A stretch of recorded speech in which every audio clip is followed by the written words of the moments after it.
Yo, people, welcome back to the YouTube channel. You already know what time it is. It's time for London Club's Carnage once again, and we're back, reformed and more powerful than ever before. Double trouble in the building. The new debutants. Well, actually, Dan Lawless has been on before, but now on it more regularly, and we're looking forward to the scraps, because the scrap between him and Toby was absolutely hilarious last time. I feel like I tapped into something completely new that I'd never seen before. Obviously, this is an ongoing thing on their channels, but I ain't never seen nothing like it. And Dan Potts, absolutely brilliant to have you on for the first time on this channel as well. Been in the woodworks for a while. So, bro, how are you doing, first of all? Yeah, man, I'm all good. I'm as good as you can be after two shocking defeats. But listen, this is what this club do. So it's a pleasure to be on, man. And I always enjoy a battle with. Well, to be fair, I don't even have a battle with these two below me. I just let them go at it and just watch and sit back and relax. Do you know what I mean? It's just fun to watch. So pleasure to be on, Matisse. Appreciate it, man. Brilliant, man. And Lawless, bro, talk to me. How are you feeling? Because it's a weird time to be a West Ham fan. It's a W, then it's an L. It's a W, it's an L. But we all know which ones count, I guess, for the competition and whatnot. But how are you feeling? Yes, we're still surviving. We're still in. So you know what I mean. Gotta be happy with that. I do think that you could have started this show off. We was talking about when's it gonna start. You could have picked a worse time. Really, you couldn't have really picked a worse time after this. With you know what I mean, West Ham losing and them lot winning. Yeah, but you know what I mean. I'm ready for it. I'm ready. I'm here. I'm hyped. There you go. And Toby, bro, I seen you grinning in there when you seen the you celebrated Ndombele's goal on a Thursday. Hey. Enjoying life as well, I guess, this weekend. If Carlsberg did weeks, the last 7 days would be a dream. Would be a dream, man. It's been beautiful. It's been absolutely beautiful, Matisse. The level of enjoyment you get out of other people's demise is quite concerning, don't you? Just when you see someone just rise up and pipe up, and you just see them stunned into silence, it's brilliant, man. No, but this is the thing. Like, don't you feel ashamed at all that you lot couldn't make it out the Conference League and you're celebrating? Why are you talking about a player that you've loaned out scoring an equaliser, not a winner, not the goal that's knocking us out? I didn't even mention your Europa League result. I was talking about the Premier League, but if you want to talk about Europa League result, Ndombele is still our player. He's still on our books. Yeah, he's not been sold. I didn't see him wearing a Spurs shirt. You said he's a former Spurs player. He's not a former Spurs player. He's literally currently a Tottenham player. Yeah, and it's funny. It's funny. The same Ndombele that you lot have shat on. You told me Souček this, Souček that. Again. I see Souček backs against the wall, rear guard performance where he's literally just heading everything away and putting his boot into everything. I saw the stats that Dan Lawless sent me, and it's like 6 clearances, 6 blocks. Yeah, we know he's good at defending, bro. What is he good at when he's actually got the ball and he needs to actually penetrate the opposition? Scoring goals, mate. Scoring goals. What was his goal against Lyon? But it was 1-1. It was 1-1. It was fine. We was up against. It was 10 men versus 12. Even when it was 11v11, yeah, you lot had the threat on the counter attack. I would not. Was that a red card as well, by the way? It wasn't a red card. That was a bogus card. It was a yellow card. That was bullshit. And they got sacked for that one. But let's be real. 11v11. Yes, you had the threat on the counter. Yes, you were winning. But Lyon were playing all the football. West Ham. There was only one team came to play football that game, and it wasn't West Ham. And sometimes it take time to grow into the game anyway. Grow into the game. Uwa was running the great Souček. Uwa was running rings around him. The great Souček. Uwa was taking the piss out of your midfield. I think we know Aouar is definitely better technically, of course. So Aouar is a completely different type of midfielder. I'm going to get something. I'll let Dan talk. 1 second. Apples and oranges, yeah. That's what I'm saying. He likes to think that every midfielder should be the same. Every midfielder should have ball to feet, taking players on, nutmegs, you know what I mean, techers, kick-ups, whatever. That's his philosophy of this is what a good midfield. If you can't do these things, you're not a good midfielder. And everyone comes in different packages. But what he hasn't addressed is the point of his fan base shamelessly celebrating us conceding an equalizer. We're down to 10 men. You know what I mean? What are we to do? That is bizarre for me. That is bizarre for me. And is he going to that do the that when thing. Dele Alli scores for Everton? Are we going to see like loads of vuvuzelas coming out or something? Like, what's Yeah, happening? exactly. Oh yeah, Spurs knocked out West Ham. And the thing is, the fact that you were so poor in Europe, in your European Conference, the fact you didn't make it at the group stages, and for you to be there acting like you done something, is shameless. And No you one's have to hold your hand. bro. You For say starters, I'm shameless. nobody is saying that we've done something. I like Ndombele, independent of Spurs. I like Ndombele. That's a fact. I've always liked Ndombele. I don't care how he plays. So when he does well, I do well. And when he scored against you, I'm going to celebrate. You can't cuss me out for that. You sound like you've got direct stocks in him. Even if he wasn't a Spurs player, I'm going to celebrate it because one, I don't want you to prosper. I don't want you to prosper. Why wouldn't I celebrate it? What, you want me to be happy that you're winning? What? No, all I'm saying is and furthermore, I'm pretty sure when Spurs are losing, you're piping up, your fan base are piping up. Am I right or wrong? Yeah, but we're not seeing it acting like we're responsible. When Spurs are losing, you may not do it, but are your fan base piping up? Yes or no? Of course, you know the answer is yes, every single Arsenal game you go to, home and away, are they not singing songs about Spurs? But yet, it's Spurs that are the losers. It's Spurs that Spurs fans are the losers. You're taking responsibility for it. Hold that, man. Hold that. You're acting like Hold that. Spurs equalized against West Ham. Just hold it, bro. Just hold it. Yeah? Go to Stade Galan. Is that Stade Galan, right? Stade Galan. Is that the one? That's their stadium, right? Right. I want to see you go there on Thursday and beat them, yeah? Beat them, then come back to me. Simple. And then you hold that, yeah? If West Ham make the semi-finals, a lot of respect from me as a Chelsea fan. I don't have this beef, this underlying hatred. We took Lampard. That was enough for me to end this conversation. We already made your lives miserable with all of the goals that he scored at Upton Park. So I ain't got no beef and no anger towards West Ham. In fact, I actually want West Ham to win this competition because why? I think it's weird because it doesn't affect me. Because Toby, it only affects you. It only affects you. Don't go anywhere. Don't go anywhere. Come back. It only affects you. Because you guys don't win trophies. So when others win trophies, it hurts your heart. That's a great point. That is a great point. You don't want to see others celebrate a win because you know that you're not getting any, nor have any. That's the issue. If you guys were winning, it has nothing to do with it. No, it does, Toby. If you guys were winning, if you guys were winning Premier Leagues or you won Champions League, why do I want another English team to do well? I don't support them. So why do I want them to do well? What is it wanting? Yeah, but Tobes, it ain't wanting them to do well. You just hate the fact they're going to win it. That's the thing with Spurs fans. They hate it because it's another trophy that Spurs haven't got, that a team like West Ham have got. That's why we'll hate it, mate. I don't care. I don't give a damn who wins the Europa Conference or the Europa League. So it depends on the English team. If it's Liverpool, if it's Man United, then obviously I will never back it. But because if it's like a West Ham or an Aston Villa or say who else was in it, or Leicester. If it's a team that's not as good as you, then you won't back it. Basically, that's what you're saying to me. Yeah, a team that's directly in competition with my team, then I'm going to be against it. But a West Ham or a Leicester winning something, I'm happy for them. The thing is, you'll be finished, Tobes. If we win that Europa League, you're done. You're not going to win out here. It's fine. You won't be able to chat. Listen, Leon. We spoke about Leon. I actually tipped you to beat Leon because they got all these technicians, but they're quite blunt, and you saw that even when they were playing against 10 men, like. Nice approach play, but when it gets into the final third, they're not as incisive.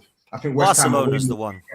But exactly, I don't need to. Barcelona drew with Frankfurt. No one's talking up like the way you're hyping how we drew with Lyon. Barcelona drew to Frankfurt. Yeah, they did. They should have lost to Frankfurt. But we all know that Frankfurt are going to get the business at the Nou Camp. We all know that. So we've seen many Barcelona sides, and even when they had Lionel Messi, we've seen them struggle. Arsenal have beaten Barcelona on more than one occasion at the Emirates. And what happens in the reverse? They go there and they get spanked. Yeah? You think you're going to go to their ground with Souček in the midfield? allow Souček, man. Your agenda on Souček is so big right now. It's harsh, bro. With Craig Dawson, who actually played really well. Credit to him. He played really well against Lyon. Craig Dawson at the back. Yeah? You're going to play Aaron Creswell versus Ousmane Dembele. You're going to play, who's playing right back? Kufal versus I don't know. Maybe it's going to be hilarious. it's going to be hilarious seeing West Ham at the new camp. Yeah, but you So don't. I You actually hope you beat don't Leon. so. I hope you beat Leon because I want to see you against Barcelona. I hope you beat them. We'll see. I tell you what. Do you know what? If we beat Barcelona, if we don't win the trophy, yeah, you're done, Tobes. You're done. That's all I'm gonna say. You're done. Absolute madness. Listen, You better. The thing is, Tobes, yeah, you should be sitting there. You should be putting your hands together and praying that West Ham beat Leon, so we go further in this competition, so we do not turn our full attention to the league. That's what you should be hoping, because right now our attention is divided, and you're there to just go and run with it. But if we just focusing on the league, who knows what's going to happen? We're focused on Europe and the league, so you need to hope we go far. We know what's going to happen. You're not going to finish in top 4. Like if I was you, I'd hope we get to the final. It doesn't matter either way. Whether you get knocked out now, whether you make it to the final, you're not finishing top 4. That's what I know for sure. If West Ham, let's play this. That's what I know. That's what I know. Speaking a lot of absolutes, Tobes. There's a lot of absolutes. He also says that they're absolutely beating Arsenal. 1, you're not winning the Europa League, and 2, you're not finishing top 4. Those are the 2 absolutes. Your fixture list, I must say, for West Ham's fixture list isn't great. They have to travel to Chelsea. They have Arsenal at home, which is good, I guess, to take points off them. But they have also Man City at home as well in this run-in. So we got Norwich. Yeah, but you would need to win every game because you'd be 6 points. Well, you are 6 points, and they have a game in hand. So yeah, it's probably unlikely, to be honest. I'm not gonna lie. Obviously, Tottenham and Arsenal are someone's dropping points. No, in that fixture. not unlikely, according to Dan, because apparently, if they're not playing in Europa League, they'll go to Stamford Bridge and they'll win. No, but why? But the thing is, yeah, Chelsea. The thing is, I never said that. But they come to the Europa League. They're gonna go. They lost at Stamford Bridge because they're in Europe. No, but the thing is, yeah, I'm not even saying that, but I feel like I feel like right now Chelsea have a vulnerability that they didn't have maybe a few months ago that I would be more confident. Obviously, we beat them at home this season. Now, looking shaky. So I'm not saying we will. It's a hard ground to go. We haven't. We don't win it often. If they're looking shaky, what are you looking like? Listen, I think they're well. What are you looking like? You lost 2-0 to Brentford, and it could have been a hammering. You should have lost. You should have lost 5 or 6-1 to us against Everton. You didn't look 5 or 6-1. Yes, we had about 4 clear-cut chances. What are you talking about? What are you talking about? Everyone has clear-cut chances. It was like a training match in the second half. We were just going at your goal, We was chasing the equaliser when you got the third in. We was chasing that equaliser. What were you chasing? You created nothing apart from that Antonio chance. You created nothing, bro. We was putting on that pressure. Bro, so let me get this straight. So you got hammered by Brentford. That should have been 3-0. You should have been hammered by us. Yeah. Your performance against Everton, gingerly, that was a draw. That should have been a draw, if not for a bozo mistake from Iwobi. So the same way you talk about Chelsea looking out of sorts. What are you looking like? No, what I'm saying is Chelsea. See what I mean by this, Matisse? See what I mean? Yeah, I'm just admiring this, honestly, before I bring it into Arsenal. This is what I'm saying. Matisse knows, right, as a Chelsea fan. I'm not comparing. I'm not saying we're better than Chelsea or we're like on Chelsea's level. I'm saying that Chelsea right now are a team that it's more possible. It's even more possible to take points off of. Like there's a chance there because right now they're shaky. They're shaky because of all of the issues going on in and around the club. They looked great against Southampton, but you know what I mean. They got battered by Brentford. I didn't hear you talking about that. I didn't hear you talk about Chelsea's. I did talk about it.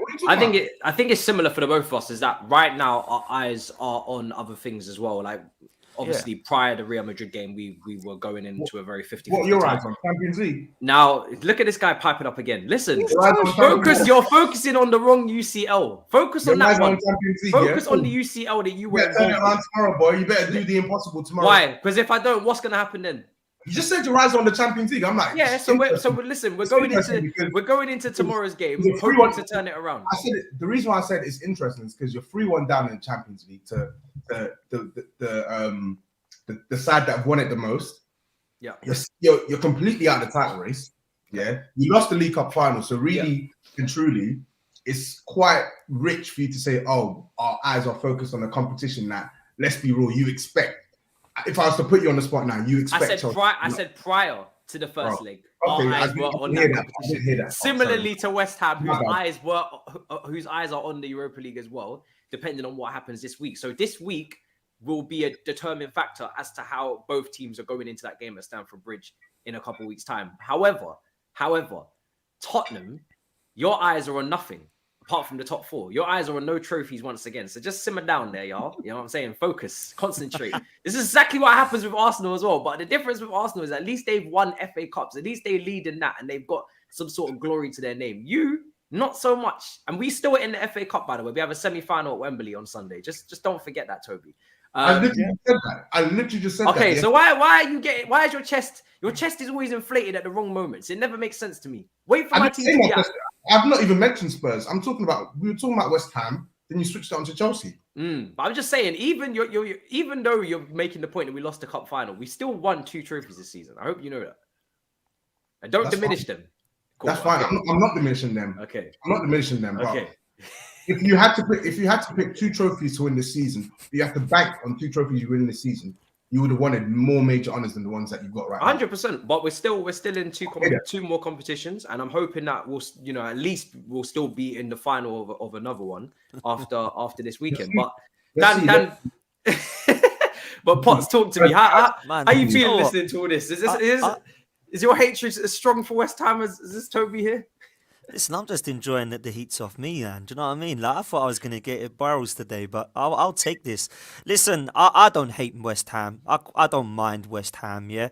They've never really been rivals with us. They take our players when they get to 36 years old. I'm quite happy for them. I'm surprised, that David Luiz didn't go and take a stint over there, or, maybe Mustafi fancied a dig over there for a bit.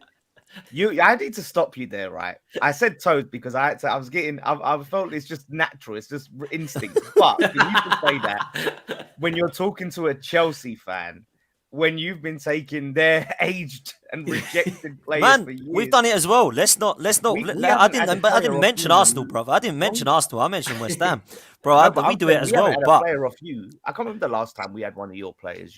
Jenkinson, who wasn't aged, but he was. Jenkinson, what a great right back he was. But I look at West Ham and think, I said only, 3-4 weeks ago, Lawless, I said to you that I fancied your chances in the Europa League. I didn't say you're going to win it. I said that you had a chance. Tobes come on and said you're going to get knocked out by Seville, and then obviously that's what you're doing. You're fence sitting. You've got splinters on your arm. Listen. I was not fence splitting. I said that they had a chance. In the pod. Bro, listen to this. He can't just be quiet. He has to sit there with a chicken on his chest and get his chest out there and start giving it. Listen. I had a chicken in my mouth just now as well. He's wearing the kit that last made him happy as a Spurs supporter, is what he's doing. Is that what it was? Trying to bring back old times, of course, because that's the last time I remember them really being competitive in the Champions League. And like the only success they ever had when they didn't win anything. You're literally in the final a couple of years ago. Oh yeah, sorry. Yeah, sorry. That was the Pavlyuchenko kit. That's how I look at that kit. This was the Adebayor. Pavlyuchenko, Yeah, he was that's the last one who was going to be. I remember of Tottenham. He was the one who's going to be the next Sheringham, when he like Postiga and like Soldado, all of those guys. Pavlyuchenko. Oh come on! Don't even lie here. How many of those? How many of those have you had? Pavlyuchenko was a panic buy deadline day signing that was actually a decent player for Spurs. Nothing more than that. Nobody hyped up Pavlyuchenko. So don't even try. Your fan base hype up every player. Your fan base that have hyped up the likes of Bentner, the likes of Shamak, the likes of Giroud, the likes of hold on. Take Giroud out your mouth. Giroud was underrated. I like Giroud. Podolski. There's so many players that your fan base have hyped up. It's unreal that you're talking about hyping. I'm not denying the fact. But did I do that? Did I do that? No, I did not do that. I'm saying I didn't say you. I said your fan base. So and I didn't say you. I said Tottenham fans. Yeah. No, and I'm defending Tottenham fans. I said I think it's cheeky. Defending Tottenham fans. What? You're defending the fans that you say are deluded for bigging up Soldado. What? That makes no sense, Tobes. When have we big up Soldado? Singing Spanish songs when you signed him. Oh, Soldado. Oh, so you mean trying to support a player when he's first signed? Oh, come on, man. You're not allowed to do that. Did you not big him up a bit too much, though? Like, when you get hyped up with these players, you overhype players. okay, so Matisse and Dan Lawless. If the shoe was on the other foot and you were a Spurs fan and you've just seen your club smash their club record transfer for a bagsman, we're not talking about some Mickey Mouse striker. Soldado, before he came to Spurs, let's get it straight. He was a certified gunman. Yeah. He bagged hella goals at Valencia, bagged goals at Villarreal. So he was a bagsman. So signing him at a reasonable age, I think he signed like 26, 27. Is it not fair to be excited? No, it's fair. No, it's fair. We have a Timo Werner song that we need to get rid of. That is a good point. It's like saying to Chelsea fans, they shouldn't have been excited when they signed Pavlyuchenko. Yeah, they signed him at like 28, 29 years old, but they're signing not Pavlyuchenko, Shevchenko. They're signing Shevchenko, bro. They're signing one of the best strikers in Europe. The point is, you gotta give it time, man. You've got to give it time before you start getting over the top. You've got to give it time, but your fans actually made a whole song for Thomas Partey before he even kicked the ball. Not a song, a music video. But anyway, it was a music video. I was just gonna say it was a whole choreograph. You took Have it you from. ever done the Get out of dance? here, man. Have you done the dance then? Lawless, you know me, bro. You think I'm gonna do a dance to that shit? Jesus Christ, man. And the thing Listen, is, you know what it is with Dan Potts as well, yeah? Thomas Partey's not even been good his entire Arsenal career. He's only really hit 2022. He's been decent. No, 2022 he's been quality. But what I'm saying is the form in 2022, we've not seen that consistently for Thomas Partey. And yet, for the day he signed till present, there has been this whole song and dance about Thomas Partey. So I just find it hypocritical that Dan Potts is talking to me about celebrating fans or celebrating signings. It's very, very cheeky. Very, very cheeky. Anyways, before I was rudely interrupted, Matisse, I was talking about West Ham. So, the West Ham thing, I never really see them as top 4 contenders. I know Lawless will say that's harsh, but I just felt that they were going to go all out for this Europa League. And do you know what? We're in a similar position where we were a couple of seasons under Emery, where it was like, which one are we going to go for? I don't want to mess up both. Now, we ended up messing up both. We ended up throwing that Champions League spot away by, funny enough, losing to Palace and Brighton. That sounds similar, doesn't it? And we went for the Europa League and got battered by you boys in the final. So it's going to be interesting to see what happens with West Ham. I don't think that they've got a strong enough squad to compete in both, and I'd be putting all my eggs in the Europa League basket. And perhaps they have, after seeing them at the weekend. I thought they were pretty shambolic, if I'm honest. Yeah, I think they have put their eggs in that basket, and I think it's also very difficult from a perspective of fitness to even do both at the same time, because we know that their squad depth is not really there, and their starting 11 is really good. But then when you look for depth and you look for the players to come on in place of maybe a Rice to give him a rest, or an Antonio, it's not really, the quality doesn't really show through. Jared Bowen has become a huge player for them. It's going to be very interesting to see if he's able to turn it on again against Leon. Yeah. And see Tobes, how Bowen, you didn't put him in that combined 11. Remember that, Dan? Remember we all did this yes, you guys did 11. I put him in initially, but you can't talk to me about Bowen because I actually rate Bowen. You took him out for Saka. Took him out for Saka. Yeah, because I think because Saka's better.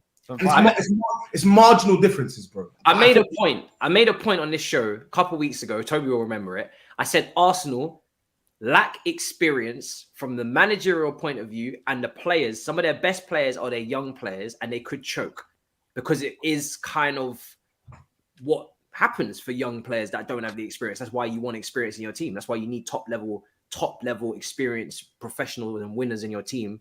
So when it comes to the crunch time, they know what to do. Potts, has Arsenal shown in the last 2 games that they don't know what to do? Or is there going to be a response here? Last 2 games, Matisse, last 2 years, bro. We've been doing stuff like this. And this is why I told people not to get too excited and not to get too convinced. 2 reasons. We don't score goals and we don't have a fixed squad. Our squad is paper thin, and we've shown it. We've lost Thomas Partey and Kieran Tierney, who are 2 very, very important players, and we look a completely different team. 2 reasons why. 1, we don't have sufficient cover, and 2, we have a manager who doesn't know how to set up a team properly when one of them's out. So that's why we're seeing these results. Now, I said Brentford away, Everton away, Palace away. That is going to come back to haunt us. There's going to be another Palace away. Do you know what there was? There was another Palace away, and there was a Brighton at home. We've not been able to beat Brighton again this season, and we've not been able to beat Palace again this season. It's embarrassing. So when we go on a nice little consistent run and we beat teams like Norwich and we beat teams like Burnley and Watford, and we manage to get, a last-minute winner against Wolves, and everyone celebrates like we've won the league, that's when we just need to calm down a bit, because there is always going to be Everton away, a Brentford away, and a Palace away, because this manager's proved it over the last 2.5 years. So I look at what the pro Artetas are thinking right now, and I think, are you happy with this? Because this is going to continue, Matisse. This is going to continue, because if we don't get into the Champions League, we're going to play Europa League football next season, which means we've not got one game a week, which means that we have to spend another $250 million that he spent already to even think about competing with you boys who aren't even in a title race. That's my honest opinion. So when people thought we weren't far away from third place, I would suggest that we probably were. Not points-wise, but the way we were playing, the squad, the manager, all of this comes into it. You've got a bigger squad and a better squad. You've got a much better manager. I mean, elite manager, in my opinion. I think Tuchel is right up there. I know he's been crumbling of late, people are saying, but for me, when you're in the competitions you've been in, I think in the final, he's pretty much got to every final of every single competition he's even entered as a Chelsea manager, and won most of them. So I look at it and think, that's no comparison for me, Arsenal and Chelsea at the moment. And the manager is a massive key part of that. I don't look at our first 11 and think it's terrible when we've got everybody fit. But when we get 2 or 3 injuries, we didn't do nothing in January, which is now coming back to haunt us. We've got a striker up top who, let's be honest, has scored, I think it's 4 goals in 25 games now. Yeah, we've got the strikers at the bottom of the league. I think it is the Burnley strikers, the Watford strikers, the Leeds strikers, the Norwich strikers have got a better record than Lacazette. That's how bad it is. So our strike force is relegation form. That's how bad it is. And we did nothing in January. Aubameyang's gone. Forget it. Yeah, allow it, leave it, forget about it. You think But January's not replacing him now? Yeah. 100%, Matisse. Not replacing Aubameyang is costing us. Now, we compare ourselves with Tottenham, just quickly before I move to the others, right? We compare ourselves with Tottenham for going for top 4. I think it's going to be one of us that get it, looking at West Ham, Wolves and United being probably out of it the way they're playing in terms of inconsistent form. But if you're looking at Arsenal and Tottenham right now, what did Tottenham do? They got a better manager in. They got a world-class manager. They already had 2 wicked strikers. We ain't got any of those. And what else did they do in January? They were disappointed with their January transfer window, but they got Bentancur in and they got Kulusevski, who by far, let's be honest, 2 of the 4 best players in 2022 under Antonio Conte have been those 2 players that they bought, in my opinion. From what I've seen of Bentancur, and we joked and messed around with him and Souček a while back, but he has improved Tottenham, in my opinion. Kulusevski has improved Tottenham, in my opinion. Kane and Son have been banging in goals. They've been firing. Those 4 players plus Antonio Conte is the only reason that a culmination of them are going to get in the top 4, in my opinion, now this season. Because they've done what Arsenal should have done. So, but Romero was already there, wasn't he? He was signed at. But I said this on this very show as well. For 3 months. He was, and I said this on this very show as well. Point. Another point I made was whoever takes the January transfer the most serious will probably make top 4. West Ham didn't do anything, Arsenal didn't do anything, and Tottenham signed 2 players. And also on top of that, with Arsenal is the fact that, spot on what you just said, Arsenal fans have been saying and chatting patty about third and Chelsea, and I said, listen, concentrate on the job because you're not in 4th yet, you're not done. And I find it's so funny because if you were to take Arsenal's current squad and their current depth, because they don't have any, which is what you're saying, right? Similar to what we just said with West Ham. If Arsenal were in the Europa League hunt, like they usually are under Arteta, similar position to West Ham, they'd probably be in the same position as West Ham. But because you've had that one game a week, it's allowed the fan base to get overgassed, overmark their station, and now suddenly they think they're better than what they are. When you're playing once a week and you're not taking full advantage, because if they don't make the top 4, and I feel like after that result, because I'm looking at your fixtures and I said Palace, Brighton, Southampton, all those 3 teams are on the beach.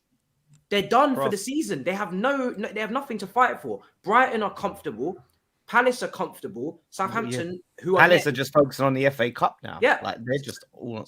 Southampton are next and they're comfortable. And then after that, it's Man United, it's Chelsea, it's Tottenham. So to be dropping points now, it should be a massive concern for Arsenal fans because it's not like it gets easier, like you said. It's a problem. Massive concerns, bro. And the problem is there's kind of two sections of the fan base that are thinking top four's done. People were saying it doesn't matter when the North London derby gets rearranged because it will be over by then. Arsenal will have top four. That's what I was hearing from Arsenal fans. Then you get the other side, which have just not got fully convinced by Mikel Arteta, which is where I sit.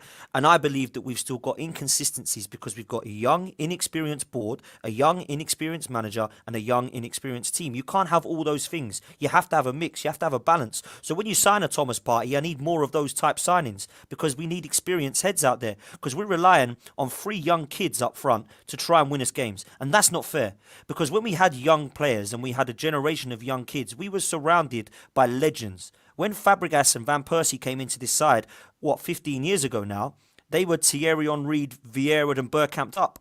Then we did another generation of youth, which we've already done this 3 times, by the way, this youth project. This is the youth project times 3, yeah? Or 0.3, should I say. I remember Arsenal's Wilshere and Gibbs. Precisely. Yes. Wilshere, Ramsey, Gibbs, they all come from Oxlade-Chamberlain. Yeah, all 5 of them standing there with Wenger with shirts on, signing contracts. Who were they surrounded by? They were still surrounded by some of the mentality that learned off of Henry, Gilberto, Lauren, Kolo Touré, Sol Campbell. Now, these young kids are being, leaders with Granit Xhaka and have Hector Bellerin to thank for their last couple of years of leadership, who said that Sanchez needed to leave because he wanted to win too much, so he had to leave Arsenal. That's the mentality that we've had with these people, surrounded by people like that. Lacazette is our captain, the guy that shouldn't be in the team at the moment, but he's our leader. He's the one to look up to. Mohamed El Neni's still, swamping around the training ground because nobody wants him, leaving on a free in the train. This is a madness. To have Lacazette and Eddie, right, as our only 2 strikers, for Arteta to sit there and say that's enough to get us top 4 is a sackable offence, bruv. So on his head be it if we don't get top 4, mate. On his head be it. I'm going to put some pressure on Toby quickly before you say what you're going to say. Are you favourites for top 4 now, Toby? We're in the driving seat, yeah. I think we are playing. If you look at our fixtures, I don't think it's denied. I don't think you can deny it anymore. I think after this weekend, if you look at our fixtures, if you look at the goal difference, look at the fact that they still need to come to our ground as well.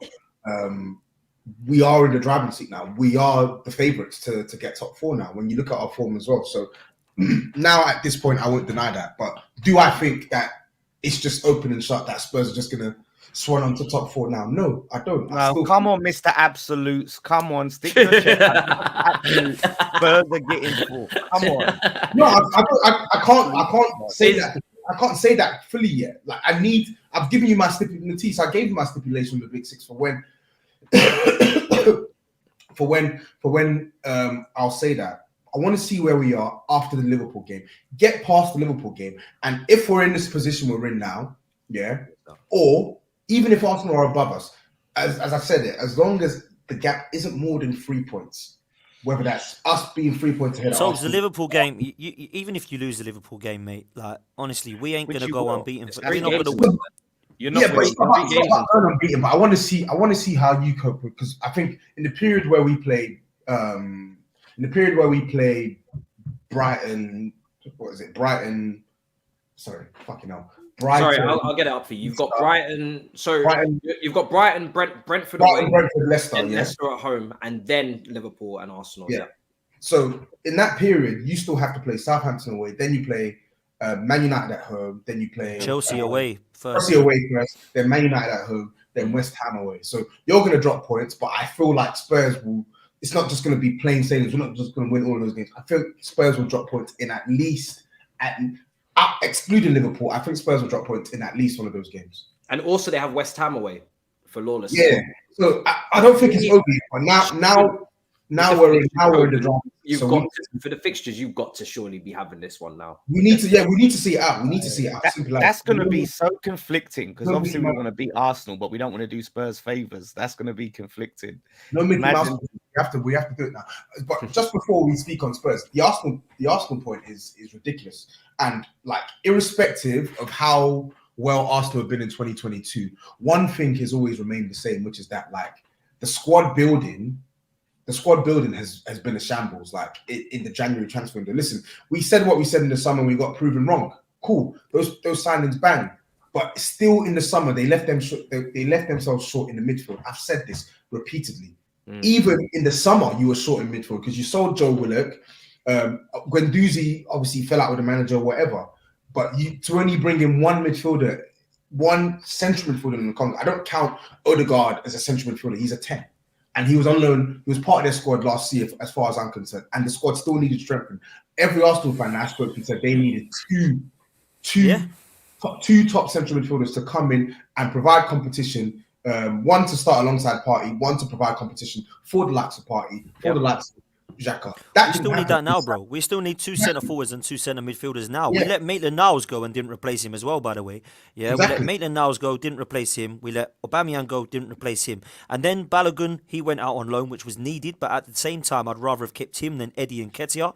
Yeah, and then you've got Pablo Mari and Callum Chambers that we let go as well. We're just lucky at the moment that we're not depleted in at centre back, because every other position it seems that we are. Both of our fullbacks are out. Thomas Partey's out for most of the season now, and that's going to affect us, Matisse, because we haven't strengthened in January, bro, and we still can't score goals. I remember in the group chat, everybody was saying that this was on Arteta, the performance against Brighton, it was Lokonga and Odegaard as your pivot, right? For me, that is. You were saying it as well, Dan, before we went. He was playing a 4-3-3. He was playing a 4-3-3, bro. With Lokonga as the lone 6. Yep, that was true. Lokonga on his own.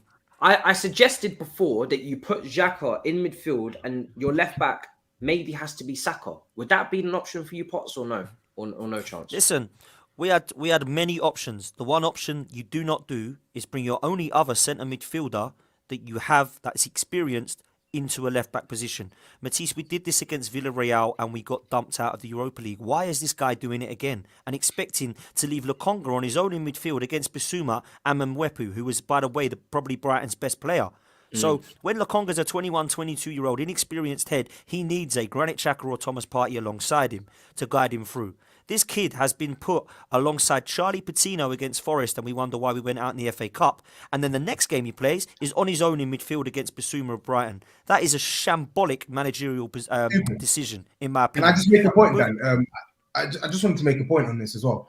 Thomas Partey is the only midfielder that has actually proven that he can play as a lone anchor for us.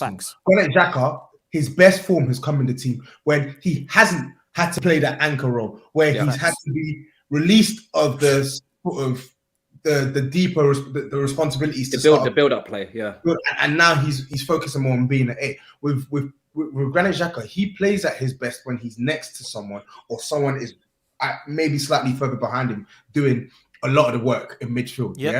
So why on earth Arteta sees that and then thinks, no, I'm going to play a 21-year-old.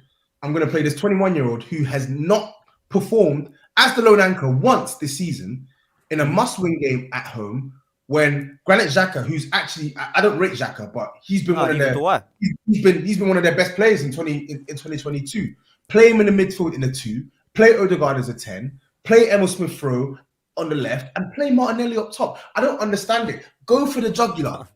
Just use your brain. You sign a backup left back. He's not worked out, but he's a left back.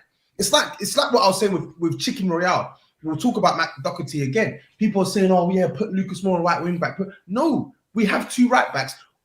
Why are you killing off your options off the bench, or killing off a possible starting position just to supplement a position that's just cope with that weak position anyway, and make sure that the rest of the team does something to compensate for that weak position? Otherwise, you're killing 2 birds with 1 stone, isn't it? Yeah, bro. He killed 2 weakened 2 positions. That's the problem. That's the difference. People said to me, "What about playing Ben White at right back and Cedric left back?" And I said, "Why would we do that? Why would we weaken 2 positions?" We played Nuno Tavares against Palace, who was awful. Tell me one player that didn't have a bad game on Monday night against Crystal Palace. Because there wasn't one that didn't have a bad game. So Nuno Tavares might have been to blame for some of that bad performances, but Gabriel was just as bad. Ben White was just as bad, fouling people for the first goal. This was a terrible performance by Arsenal. Nuno Tavares is a 21-year-old kid, not a 29-year-old experienced head that should know better. This guy needs an arm around his shoulder, and unfortunately in that back line, Matisse, he's got Gabriel, who's a kid, Ben White, who's a kid, and they're looking at him, not saying, "I got you." They're saying, "We're in this together." That's the difference. We have not got a Sol Campbell saying to a Gael Clichy, "I got your back. Don't you worry. Learn off me. Listen to me, and you'll be a good player." Arteta, who's supposed to be a good young coach for young players, has got no time now for the left back he signed. How does that make any sense for you? He would rather bring in a left back that's a backup and say, I don't rate you and I'm not got any time to coach you because I just don't fancy you now. I would rather bring our experienced midfielder, the only one we've got, into left back and ruin the rest of our setup and our system against Brighton, who are, by the way, a team that have not scored in 6 and not won in 7. We didn't get 1 goal against them. They got 2 against us. And they deserve to beat us. It's an embarrassment, mate. We are playing some awful, awful football. And people have the right to see in the pub after me, I wouldn't want Simeone because he plays unattractive football. What the hell are we watching at the moment then? What is attractive about Arsenal's style of play? There ain't one. We don't score goals. We do not score goals. I don't know how this is attractive to watch. I don't get it, Matisse. It's a madness. For me, when I seen your defense at the start of the season, one of the main reasons why I was laughing so much is because of the imbalance from an age perspective. You look at most of the best defenses; they have a leader in the back line somewhere. You can't say Gabriel's a leader, not yet. He's still too young, like you said, still new to the league and is acclimatizing himself. Ben White, young as well, like you said. Tomiyasu on the right when he was playing young. Tierney was your captain, right? That's kind of the leader back there, but he's very injury prone, and he's shown that, unfortunately, because he is a good player. I did think he was very good at Celtic, but he's still quite young. I think he's what, 23, 24. So the imbalance from an age perspective back there is mad. You don't have any like seasoned veterans back there. That's why they probably in the position, David Luiz, the position where you get better as you get older. That's the position where you. That's it. Yeah, That's 100%. someone like Luiz, even though he had some bad times at Arsenal, but he actually started to look good towards the end of his time. But I think just having him in the squad, like you said, a vet like that who's won it all, he's got the experience there. I think if they could have kept him at least, for a little bit longer and had that transitional period, and then so he'd be a squad player. There's no way you're having him in every week. But just having him there to play, to come in and have that experience, that would have been invaluable. But and the thing is, Lawless, the thing is as well, our real discipline of late has been a lot better because it couldn't go any worse. We're getting someone sent off every game at one stage, right? But that wasn't even the young kids getting sent off. Yeah, Martinelli was the only one who was getting sent off. Gabriel at 24 is not a kid, yeah, but he's a youngster. He was the only one, I think, that was under that age that got sent off. Everyone else was like the Granit Xhaka of this world, who's I think 29 now, who's been doing it for years and years and years. We've got Lacazette up top, who I mentioned earlier, right? I've just got some stats. Listen to how poor this is for Lacazette, and I'm still wondering why they're struggling up top, right? This is the bottom 4 club strikers compared to Alexander Lacazette. Timo Pukki has scored 8 goals in 30 games for Norwich, right? Joshua King has scored 5 goals in 28 games for Watford. Rodriguez has got 2 only in 26. Calvert-Lewin has got 3 in 13. And Lacazette's got 4 in 25. So he's got a worse record than Calvert-Lewin, King, Pukki and Rodriguez. And we're supposed to be going for the top 4 without a striker. Now, it's fine getting rid of Aubameyang if he's somebody who's disruptive and you've fallen out of love with him. You have to replace him. I don't care who with, but you have to replace that striker because Eddie Nketiah is not that guy. Yeah, he comes on and he runs around and he brings a lot of intensity and energy, but he doesn't score goals. Lacazette, he might hold the ball up and he might work hard for the team, doesn't score goals. So what are you going to do? Goals by committee. Saka's not scoring. Ødegaard isn't scoring. Smith Rowe's goals have dried up. He's got 9, was looking very, very good. But this is a kid. Saka's a kid. You forget sometimes they're 20 years old. They act as if they're 26, 27. These kids are kids and they need some help and we've got no experience around it. And that is ultimately why I believe we were going to get nowhere near the top 4 this season. Not only because we've got a poor manager, by the way, who I still stand by this day, is not ready. We don't have the strength in depth because we've been depleted and did nothing about it in January. The thing is, Dan, and I think a lot of Arsenal fans, there's not, a lot of Arsenal fans that sort of pro Arteta will say to you, well, we don't want to just get a player in for the sake of getting a player in. Wouldn't we rather wait till the summer to make sure we get the right striker? And because I hear that with West Ham, because we was in exactly the same situation. But you're it's like then you're looking beyond this season. You're sort of just writing it off and saying, well, let's wait until the summer, then we'll get the perfect striker, and mess this season up. Yeah, exactly. But this season for all of us really is so crucial. Whether it's top 4, winning a trophy, we have to achieve that now because next season it's going to be harder. Other teams around us are going to be a lot better than they are this season. Absolutely, the lower teams like Newcastle are going to be coming like mad. This is the thing that drives me insane. Is I said it only last night on our podcast actually. Who would you want then? Who would you have wanted? I said, look, Darwin Núñez is banging him in. I would have gone for him. If Vlahovic wasn't going to happen, which in my opinion was never going to, we should have been looking for a plan B. Where's our plan B? Where's our plan A in midfield? We still need a midfield, like Toby said. We didn't see one, yeah? Nobody about. Then, all of a sudden, Arsenal fans turn into accountants. I wouldn't have wanted Alexander Isak for 90 million. That's going to cost us a fortune. Do I care? I've been paying season ticket prices that are the most in the Premier League for the last 15 years. Why do I care about how much money Arsenal are spending on a striker? I don't give a damn. It's better than Eddie Nketiah and Alex Lacazette, in my opinion. So if Isak's going to come in and need a couple of months to settle in, I would have taken that gamble. The last time Isak scored 17 goals, he was behind a midfielder called Martin Ødegaard. Who does he now play for? That's the way I see it.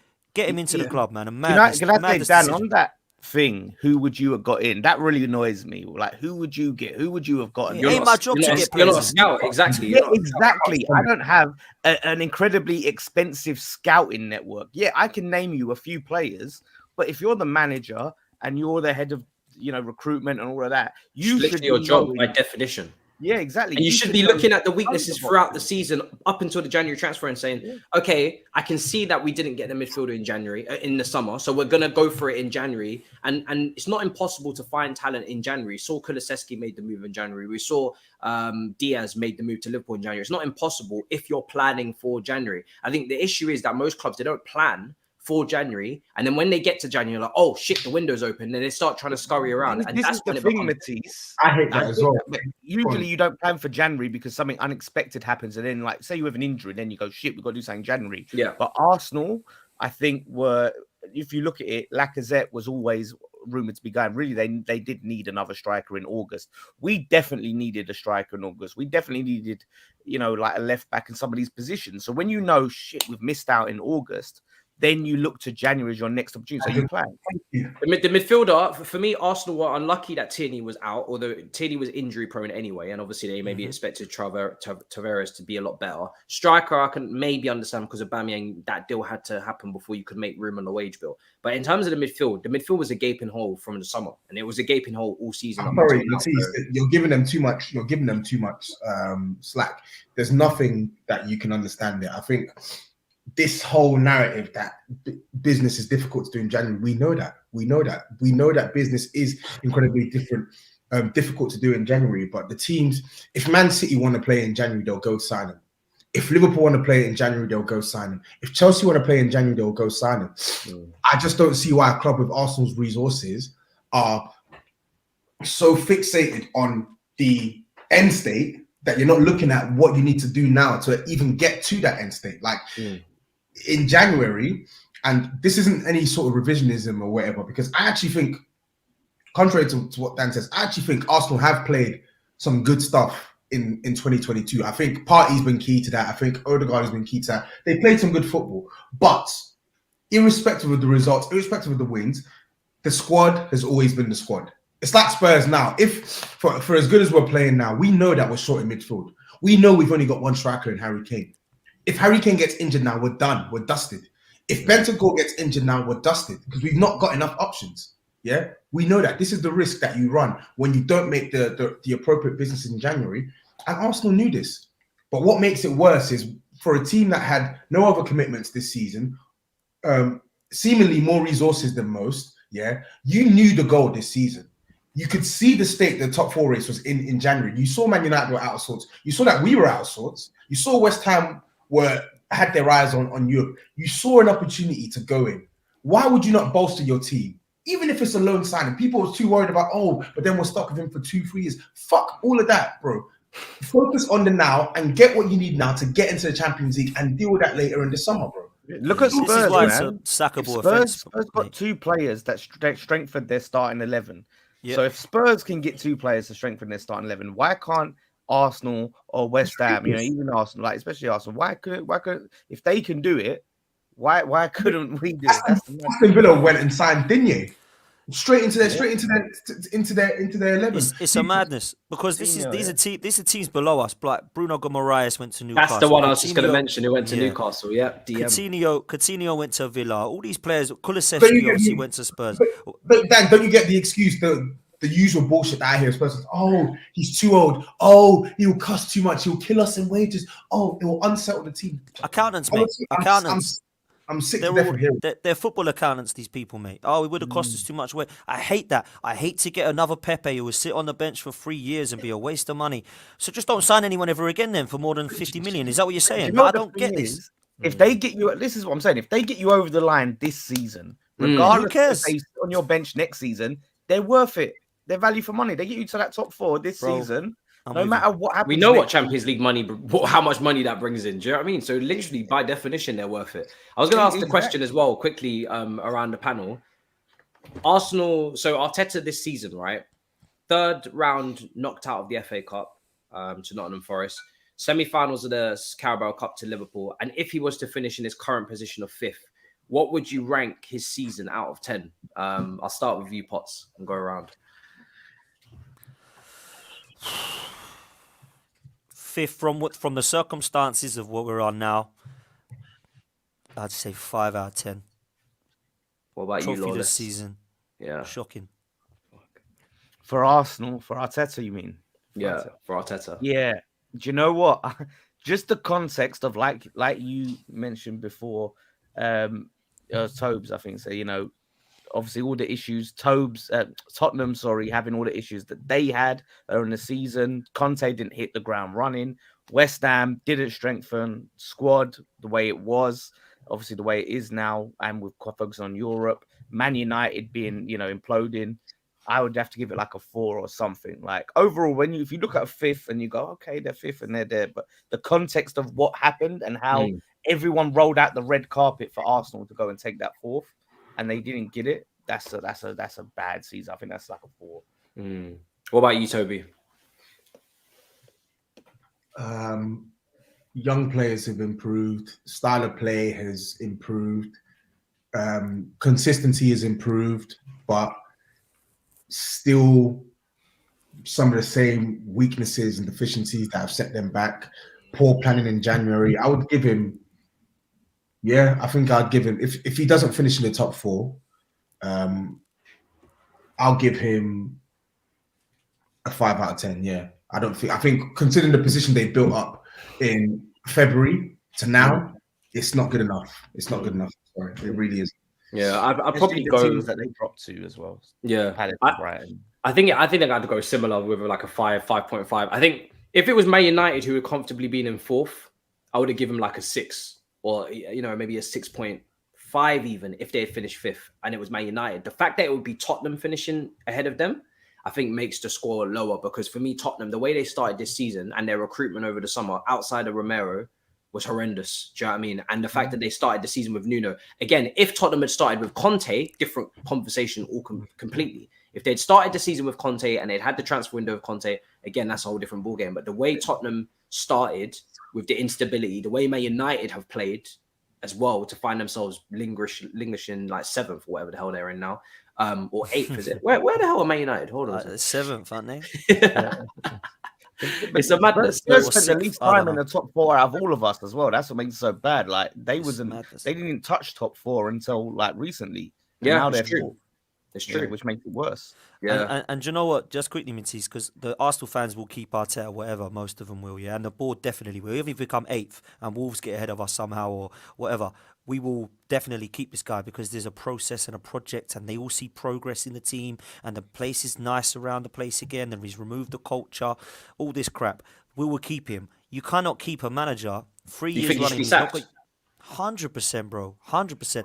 Bro, I would have sacked him in Burnley 2020 when we lost at home. Lawless and Tobes know it. I've never liked this guy. And, I've been consistent throughout. And I'm not one of these, I like him again now because we've beaten Norwich. I'm not one of these, man. I've been very consistent about how I've not seen enough progress with this guy, and I never wanted to back this process of Mikel Arteta because it's an inexperienced process and he's bringing in inexperience around him. So for me, it was never going to work. I would have done what I believed Tottenham have done in the right way, which is go and get somebody who knows how to win, and that's what I would be as a Man United. If I was a Man United fan, I'd want Simeone, not a Ten Hag or Poch. I'd want Simeone because he knows how to win things. There's no process needed. It's just go and win me something, and that's what I think Conte, maybe not this season, will do at Tottenham, and that's win them something, and it'll be a trophy that they'll go nuts at because it's been so long. So that's what I believe we needed to do. If he stays, everybody's searching for the Liverpool. Everybody's searching for the Liverpool City model, But what they're forgetting with these two models is that they both brought in winners into the football club. Two managers that know 100%. how to win things. And from the moment you forget that vital key cog in that process, you get what you guys have got, which is like a watered down version of that, which is, you know, no success. And he's but been you're back still... so much more According than to this Unai account, Emery. do you know this account, Dan? This Arsenal big fan channel. No new thing. No new thing. Arsenal account. What's he 34,000 followers says Arsenal were a lot closer to Liverpool and City than people imagine. Fucking That's my where God. it is. But it's Anyway. only because they have Too deeper many squads. fans. Too many fans like this, Lawless. Too many fans like this. That's a They don't big understand account this. coming out with that. And there's Closer, always not big even accounts, Chelsea. mate. Like forget Chelsea, closer to Liverpool and Man City than people realize. It's ridiculous. Why is that then? What is there that's similarities to Liverpool and Man City? I am absolute madness. If people can tell me this, then please, I'm all ears, because there's nothing in similarity. Did you see that elite game of football yesterday between Man City and Liverpool? And then you watch us against Brighton and tell me that's any similar? It's a madness to even suggest that, man. It's madness. But listen, you spent £250 million. You've had one game a week. You've had your own team. You've been back more than Unai Emery and Arsene Wenger was in his last few years by far. And you can't get us a fourth place. God forbid winning a title or a trophy, can't get us fourth place. But we won the FA Cup in 2020, so the guy's a messiah and he's Pep's dream boy. So who's the assistant manager of Man City currently? Does anyone know? Because he'll be in a management position next year because he's Pep's number 2. You know what it is with Arteta though as well. Yeah, I think this is where we see Arsenal's ambition as a club, because Dan Potts, we've pretty much been on the same sort of train when it comes to the thoughts on Arteta. Matisse, you know it as well. I think he was fortunate to even keep his job. Yeah, he should have been sacked a couple of times. He should have been sacked last season. I felt he was fortunate to even stay in the job at certain points early on this season as well. But it got better. The style of play came, the results came, and I mean, when you see Arsenal win 11 out of their 13, like it's very hard to then say, we've been dealing with Grizz and Big Steve on Big Six, talking about, I told you so. And exactly. It's very hard to it's very hard to then say, he should still lose his job. But what I didn't like was almost the acceptance that, now he's good enough. I'm like, wait a minute, the season's not finished yet. The season's not finished yet. He still has a job to do, and he's been at Arsenal for coming up to 2.5 years. And for the most part, his stint at Arsenal has not been good enough. So we see the FA Cup, which was like a good, maybe 1.5 month period. In that same period where he got dubbed out by, it wasn't Europa League. Europa League was following season, right? Villarreal last season, right? Yeah. Mm-hmm. So and then for the most part, he's been a really, really bad manager in these Arsenal stints. So we're only talking about maybe a good sort of 7 or 8 month period, if that. So for me, I think this is where you see Arsenal's expectations are. I'm not going to now all of a sudden say I'm calling for my man's head. I think there is enough to sort of to say, okay, cool, maybe he is building something, but can you say that a newer manager can come in and not replicate the same thing he's replicating, only take the team one step further? This is where we need to see where Arsenal's objectives are. Do you want a manager who's just gonna who you just want to back just for the sake of backing, or do you want a manager that you want to back to win?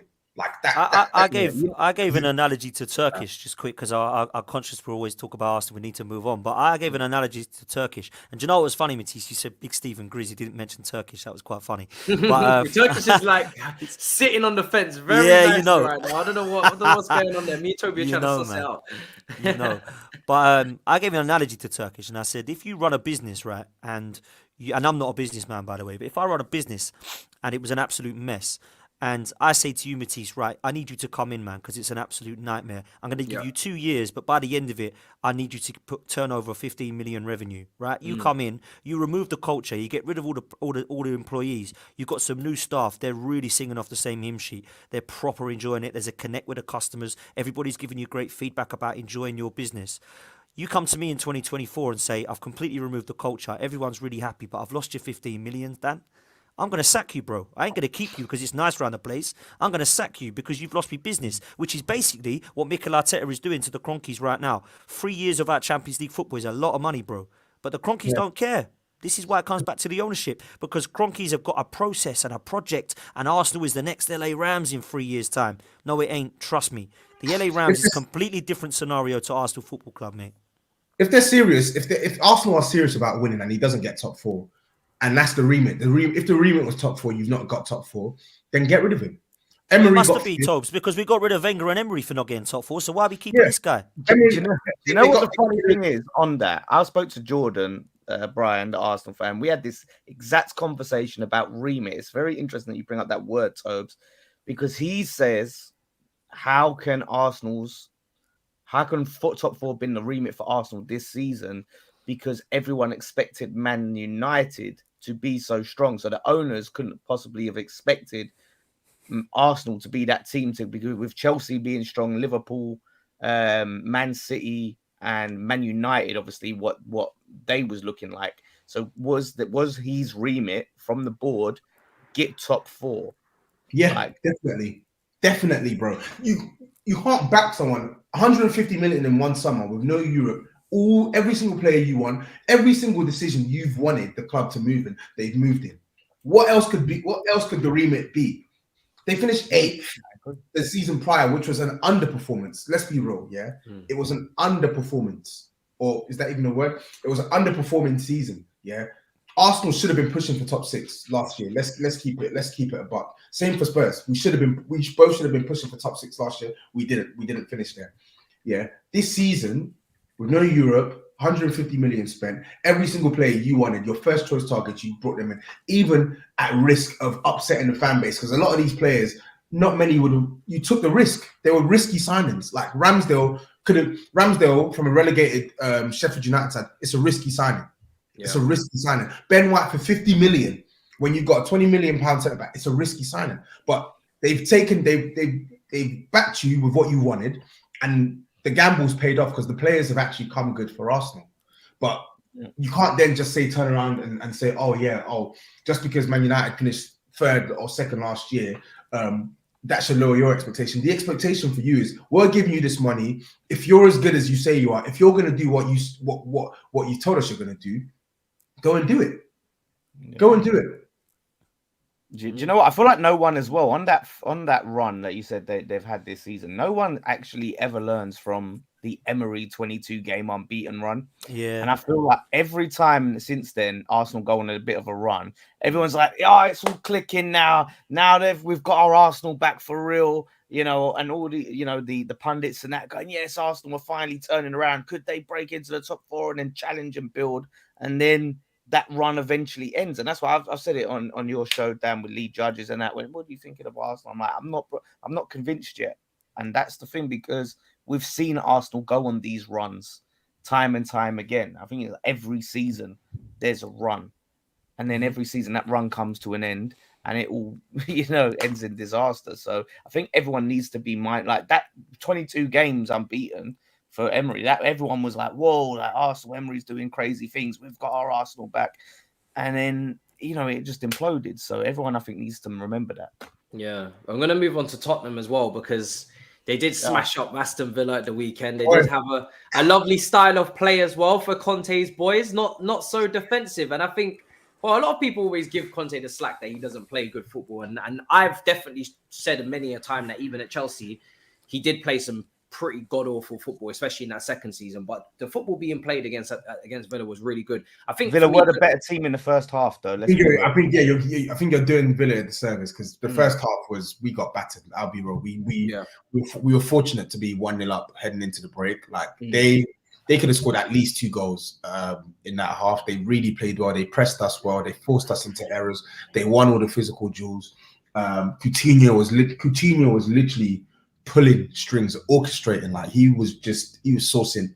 And Danny Ings and Ollie Watkins just didn't take their chances. Lloris was in really good form as well. So I think first and foremost, I think you got to give a little bit of credit to Villa in the first half for what they did. But now here's where I'm going to get nasty with Aston Villa. the second half showed why Villa are where they are. Defensively, they're a shambles. They're an absolute shambles. The amount of space and time that they give you to play. Konza, who I actually think is a good centre back, was just dumbfounded as opposed to when he had to sort of get close to Harry Kane or when he had to drop deep. When he comes close, he opens up the space at the back. Son runs in behind. Kane flicks it on, obviously wins the header, and we're in. He did that twice. Second goal for Kulusevski, third goal for Son. He did it twice. So I think it's not just him as well. Tyrone Mings, absolute calamity of a centre back, got sent packing to the fish and chip shop by Kulusevski for the fourth goal. All he did was just shout and just go in really strong on some of the tackles. Like, he made a really disgusting challenge on Kulusevski that I couldn't believe wasn't looked at on VAR. And then Matty Cash as well. Matt Doherty's basically ruptured his MCL because Matty Cash has literally gone in, lunging 2 feet, split, and just wiped this guy out. And like, they were really rough with us in that game. I think the only challenge where I could say, oh yeah, Spurs were rough, was a Romero challenge on Coutinho, which led to a chance that they had. But yeah, they were just roughhousing us all game, and the referee didn't want to protect us at all. But I'm glad that they got smashed because, like you said, in the second half, the quality showed. I put out some halftime thoughts on the Saturday, and everything I said we needed to do in the second half, we did. And lo and behold, we ran out comfortable winners. We just needed to start. We needed to start being a bit more purposeful in our passing. I felt we were playing too many weird long balls, forcing too many passes in the first half that weren't on, and Villa were just picking them up and then just continuing their attacks. I felt where our passes were a bit more purposeful in the second half, we were able to get some joy. Where our intensity was up slightly, we were able to get some joy.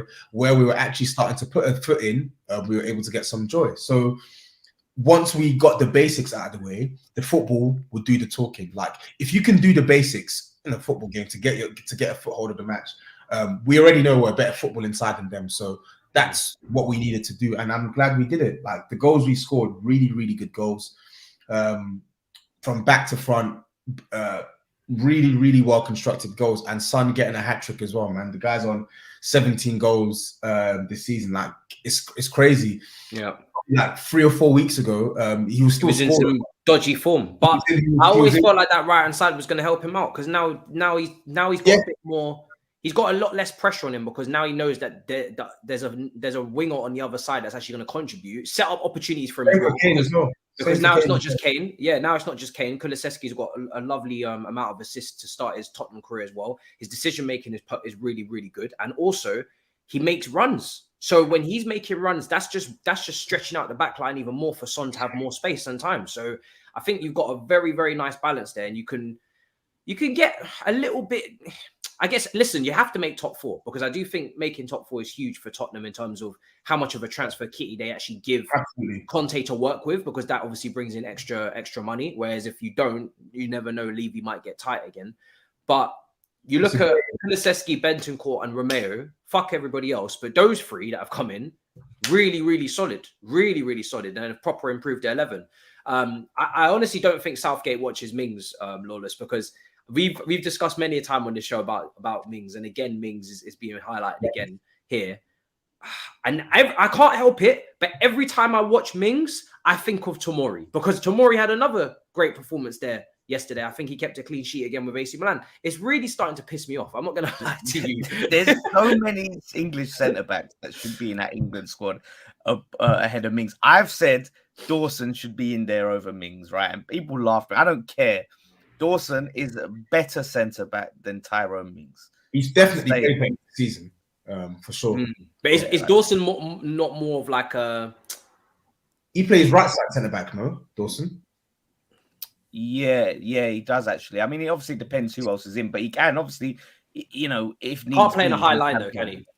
Dawson ain't good, but listen, It depends. It depends. Yeah, he's a little bit more of that battling old school. Yeah, that's what I was but about to sometimes say. I feel like you need options, man. Kilman for me is that's a massive one for me. How Kilman's not got a look in. I think Kilman's been class from Wolves. Ben White's obviously had a half decent season for Arsenal as well. And then looking at Tyrone Mings, and I'm thinking, what the hell's going on with this guy? I don't get. I'm with you, Matisse. I don't understand. Yeah, I can understand Maguire. Like Maguire's had good games for England. Yeah, right? So he relies on him. But Mings, where is the loyalty to Mings? Because he's never really. Weird. So he's actually shit. I don't know what it is you're seeing. Is it because he's a captain at Aston Villa? I don't understand. But yeah, even that, there's other left footers. He's rubbish.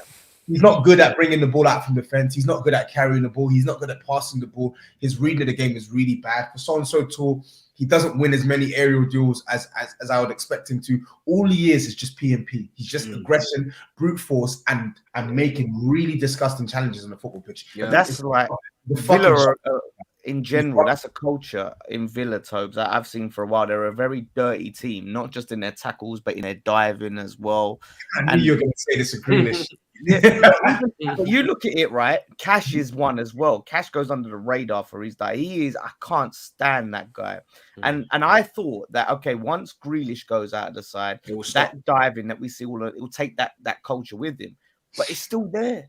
Yeah. And we played them, and they're still diving all over the place. They're still putting in these. They're just a really dirty, cheating team. And I'm glad we hammered them. Man. I'm really glad we. I wanted. You know what? That's the thing. It's only because it's you. I'd be glad to see them get smashed for. But it's because it's Tottenham. It's Tottenham. But Gerrard, man, he's that guy. There's question marks over him for sure. I remember I wanted him to replace Pellegrini, but. Yeah, there's still question marks. Obviously, he's got a bit of time, but you'll need his full preseason before I fully judge him as well. It's just that he spent a bit of money in January, isn't it? And you kind of expect a little boost, you expect a little bump, but they've just not been good. But yeah, Spurs obviously.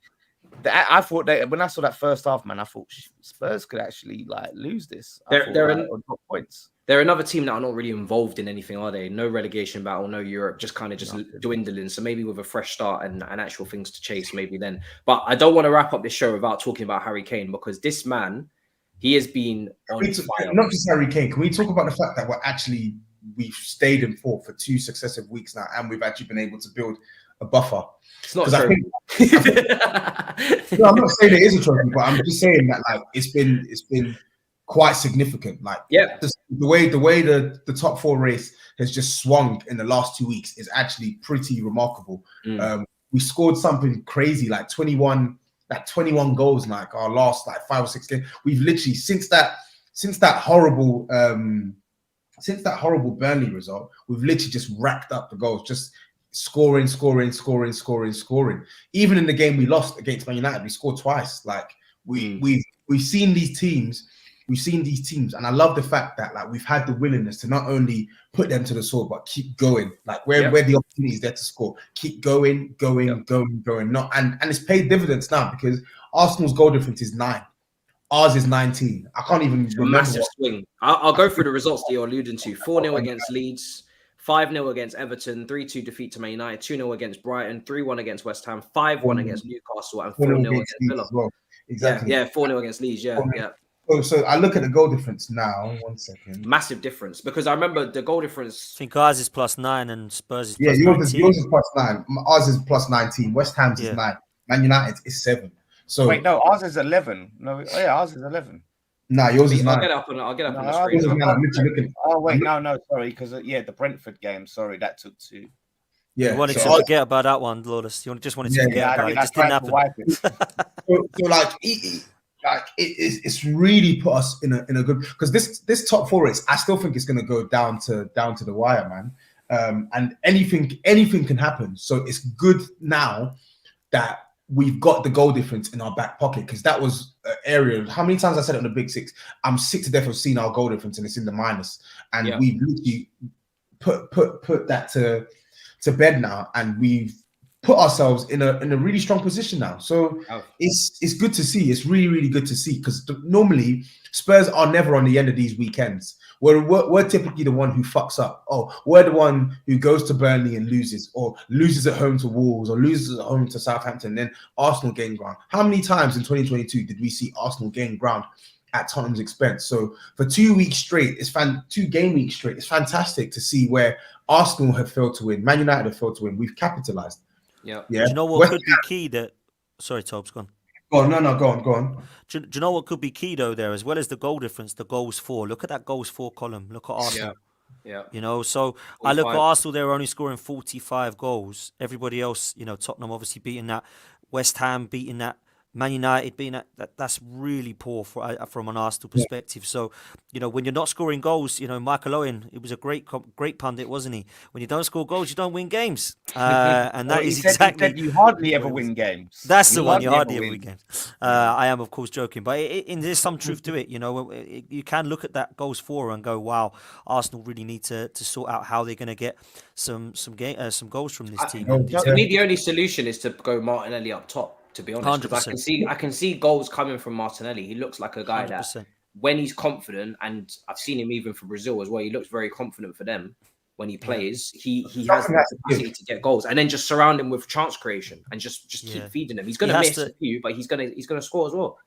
Yeah, he has to put his faith in Martinelli, and unfortunately, he has to put his faith in Pepe as well. Now, Pepe, listen, he's not my favourite player, and a lot of people think he's a waste of money and a waste of space. But you know what he does? He delivers. He gets goals. I'm sorry, he does. He's not going to win you the league, but must be shot though, Dan. Right? Unbelievable. Because there's so many times that there's opportunities where he could have been brought on, he could have started, he could have played, and he's just been overlooked time and time again. And then, you know, when it comes to that point of like the Pepe, like as a player, you can kind of see the managers desperate, and they're only looking to you because they're desperate. But with this though, I saw like a headline with him. There was an article in The Athletic that my friend sent through, and like he actually spoke quite well. Like I think he knew that like he was getting limited game time, but he was more than happy to contribute as and when he was called upon. And I think I don't rate Pepe. I don't think he's a good player. But if there's one thing I can say about Nicolas Pepe, he does have the ability to score better than a lot of Arsenal's attackers. Like it's just a fact. Yeah. Like, I think exactly my point. Everything else about his game is wayward, but when he gets into good positions in the box, he is better at pulling the trigger than others. Yeah. So if that's he's going to go in the summer, but for now we've got him, and he's scoring more. He scored 16 goals last season, more than anyone scored this season. So we need to try and utilize him. Arteta doesn't fancy him. Arteta doesn't want to try Martinelli down the middle because a hold-up play is lacking. For me, we've got to try something different. How would it work though? Because surely you can't. He plays in Saka's position, so you can't remove Saka to put in Pepe. So what would you play Pepe through the middle? So Pepe would be utilized for me as a substitute. No. He'd be utilised as a substitute by bringing him on. We're giving him like 10 minutes here and there. Cool. So I'd be bringing him on with like 60 minutes gone. Bring on Pepe. Doesn't matter who comes off. Just bring one of them off and then go like that. And Martinelli for me would be utilised. The other thing you have to play Saka at left back as well. Surely there's scope to get him some more games. And that's a great point. But I don't think we would do that. Do that. For me, Tavares has to play left back. I'm sorry. You've brought this guy in. He's your backup. You've got to play him and coach him into a good player. And then, of course, you've got the option of going with two up top. If Lacazette has to play and he's this great hold-up player and link-up player, play him with Martinelli and see what he does. Because we've got to try something different. We ain't scoring goals. It's ridiculous. I think Tobs, give me some credit, by the way, because when we did the Man U TV thing, the Man United TV thing, and everyone said, all right, who do you think's getting to? I said, I think Spurs will get it. Fair. And everyone else was saying Arsenal. You said Arsenal. Yeah, and I said, I hate to say it, but I think it's Spurs. No, why did you say that, Lawless? Just out of interest, because the reason I think Tottenham will get it is because of Conte, but I get judges and some of the other Arsenal fans saying it's because they've got Kane and Son. They had Kane and Son under Nuno. They had Kane and Son under Jose. Mourinho, yeah. To me, it just looked like, and this was when did we do that? Like 2 weeks ago now. Yeah. And it looked to me, and this was before they've picked up all the points, they were starting to turn a corner and starting to find a little bit of rhythm within the team. All of those, crazy stuff that was going on with Conte, all looking depressed and wanting to leave. Everything seemed to finally settle. And plus, obviously, the January transfer window, some of those players have kicked on. So to me, that's when I looked at it, and I was looking at that North London derby. I didn't know it was going to be late as that, but I looked at that as a key game, which I predicted that Spurs would win because Arsenal hardly ever go there and win. And I always saw that as a turning point anyway. Now it's a lot later, so like it might be done by then. But Yeah, like. But I just sadly. don't understand, and I don't know what you think about this, Matisse or Tobs, really, about this Tottenham thing. Because I look at it and I think Conte is the only reason, in my opinion, that he's got these players ticking. And add to that, two of his players that have been brilliant in 2022 are his signings. He has got Chicken Royale, Matt Doherty, and Ben Davies scoring goals. Who else does that? Antonio Conte is an unbelievable manager, mate, and he gets the best out of what he's got. And you I could think that's have the only got him reason. if you sacked Arteta during that bad run of. Yes. We could have had two. We could have had Tuchel. We could have had Conte. I've heard it all before. We're not going to do it because our owners don't want that. They want a bloody inexperienced novice. That's what they want. They want a process. Conte doesn't fit the process. Neither does Tuchel. It's embarrassing, mate. You know what's funny, Dan, as well? I remember, so after the weekend, after the Aston Villa game, a lot of your fans were doing this weird graphic of XG. They were saying, "Oh, they can't." They saw one. I saw one twat say they can't keep getting away with this, and then someone said, "Oh, karma. What goes around comes around," or something, some bullshit like that. I'm like, you clearly haven't been watching our games, because we have been. That was probably the first game in around 5 or 6 matches where you can actually say. The opposition created probably more like clearer openings than we have. The other games, Newcastle, we created about 5 or 6 clear-cut chances. West Ham, we created about 4 or 5. Brighton, we created about 4. Man United, we created about 2 or 3. But Tobes, it's again clutching at straws, bro. There's enough XG tables. There's in the last 7 games, Arsenal were top of the league. I've heard it all, mate. It's embarrassing. At Christmas, if the league's table started at Christmas, look where Arsenal will be second. Yeah. Like, it's embarrassing, man. I can't deal with this stuff from this fan base. Man. I love this stuff. The point I'm trying to make though is that Aston Villa was probably the rarity where we were actually I'd agree. Where we were ultra clinical, as in like turning like a half chance into a chance. Like that Son first goal was ridiculous. That Kulusevski second finish, ridiculous again. So that was probably the game where I'd say like we were super duper clinical. But the one thing you can actually see with Spurs is that there's repetition in our play. Like you've seen it like 7, 8, 9 games on the stretch now where we're able to create chances, and there's enough evidence to suggest that we can continue to do this over and over again. It's not just because you played Aston Villa, you did X, Y, Z. Like, we've got goal scorers in our team, and we've got a manager that's coaching us in a way where we're able to create chances. And furthermore, our attacks are no longer just predicated on just Harry Kane. Yes, he's integral to it, but if he doesn't score, Son's going to score. If Son doesn't score, Kulusevski's going to score. Like you said, the wing backs are getting involved in with some goals and assists now as well. So there's every reason to suggest that we're still going to continue scoring goals between now and the end of the season. Yeah, man. I totally agree. There is. I wouldn't doubt your attack to stop scoring goals at all. But now that Doherty's out, you're not gonna get anything, mate, because you're screwed. Now that Doherty's out, I love the way Doherty has become the savior of Tottenham so quickly. In it, mate. I told you. Now that Doherty's out, all that means is we're not going to get any productivity from the right hand side in terms of the wing back. We'll get productivity from Kulusevski, but we won't get any productivity, i.e., goals and assists, from Emerson Royale, because he's fucking shit. You'll be fine. How much did you pay for Emerson Royale? 26 million. Okay, I feel like that's a good place to stop this. Hey, listen. Davidson Sanchez was 47 as well. Go on to Lukaku though, really. Like, you can't say nothing really. Yeah, it's true. I've kind of disowned him. 50 million for Werner, like he's got a cheek. 60 million for Pulisic. All right. You've said your piece, man. The guy's got a cheek. He's got a real cheek. You've said enough now. That's enough. You know, I feel bad that I backed Tobes like that against you, Matisse, but I couldn't let it slide. Run. Yeah, we needed that balance. To be fair, I needed that humbling. But listen, it's been a brilliant show. It's been a brilliant start, and I must say, we've touched on every single topic really well. I think it's going to be very interesting to see the way this race goes. Next time we speak, obviously we'll know the fate of West Ham in this Europa League. If they dare go through, oh my goodness, you just know Lawless is going to come back here, and I don't know, it's going to be peak for Toby. It's going to be a long day. How? I predicted them to beat Lyon. No, it'll be a long day. I predicted them to go through against Lyon. Yeah, but You will know you'll be sulking in that corner over there. 100%. I won't be sulking. Be It's facing fine. the It's wall. whatever. I told you, Barcelona is my meal ticket here. What They're if Barcelona yeah. don't go through? What if Barcelona don't go actually- through? I'm money. Then you're Then I'm money. You better be Come careful. on. So if Frankfurt. West Ham, if you know what, if Barcelona go out and West Ham beat Frankfurt and West Ham win this thing, I cannot wait to do a show with you and Oh, it's Lawless. gonna I be tell really you this beautiful. now. Do you know what? I'm taking Tobes on tour. Yeah, every single podcast, every show. Just to honestly, keep rubbing to it go in. on it on Can you every imagine? show. This is why I don't mind you guys winning it, because if you guys do win it, you'll be able to say Champions of Europe. You'll never sing that.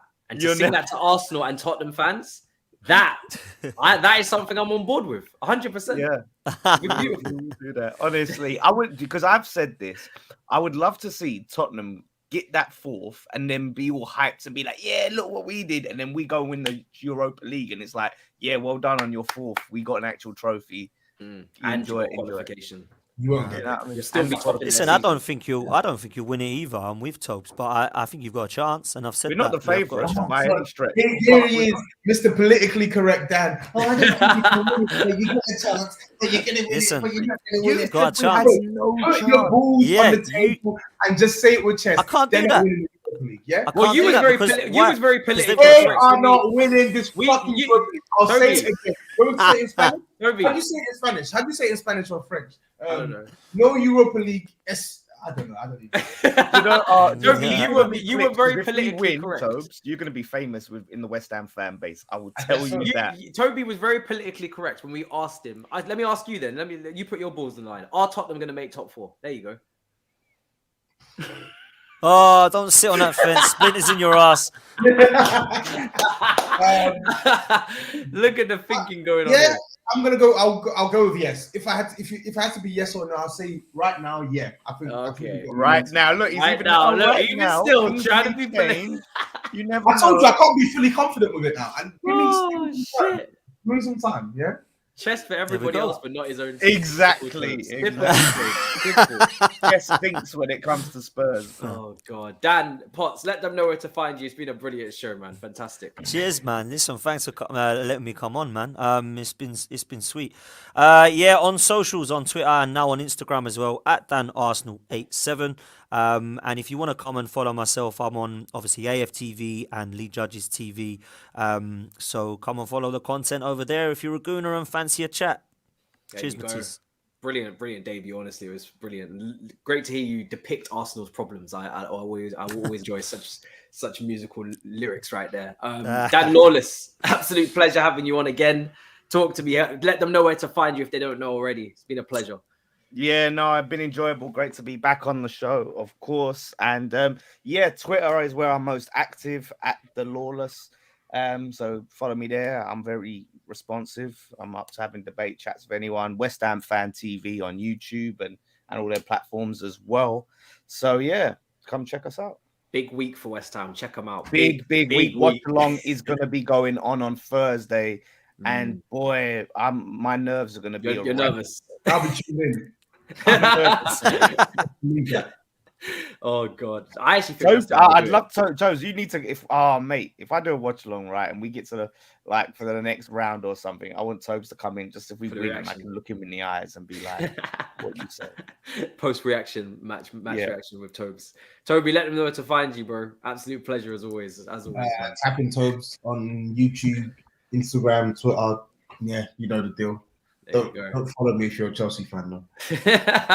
Every time he's always got to exclude the poor gremlins. But yeah, listen, guys, make sure you check us out on Big Six as well later on today. I got some smoke for Cams. We definitely want to see how that Salah debate goes as well. And Turkish is not getting away with it again. I'm gonna promise you this now. I'm gonna promise you this.